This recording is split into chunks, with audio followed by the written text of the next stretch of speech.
हम मीनू झा गोर लगै छी समस्त मिथिलावासी के और आइ एकटा बजरंगबली के गीत लऽ कऽ उपस्थित छी। आशा करै छी अहाँ सबके नीक लागत। धन्यवाद। जय मिथिला, जय मैथिली।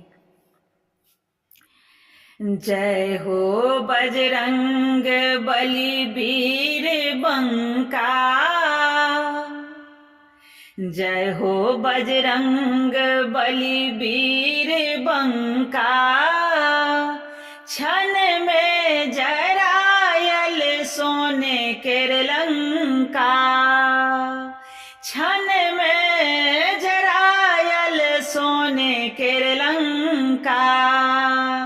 जय हो बजरंग बली वीर बंका, क्षण में जरायल सोने केर लंका, क्षण में जरायल सोने केर लंका।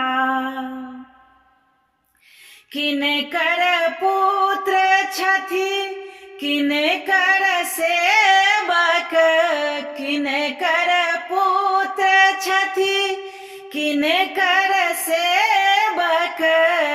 सिया के सुधि लिन्ह आए लंका, सिया के सुधि लिन्ह आए लंका।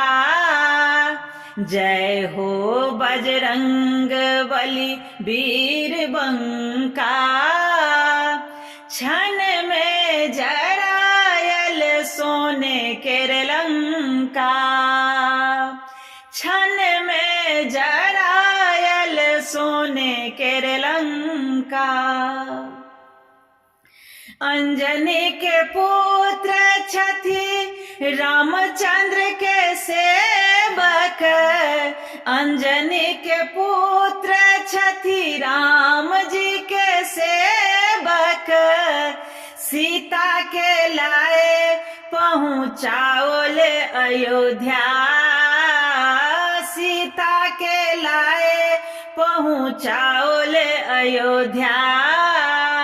जय हो बजरंग बली वीर बंका, क्षण में जरायल सोने केर लंका, क्षण में जरायल सोने केर लंका। जय हो बजरंग बली वीर बंका, क्षण में जरायल सोने केर लंका, क्षण में जरायल सोने केर लंका।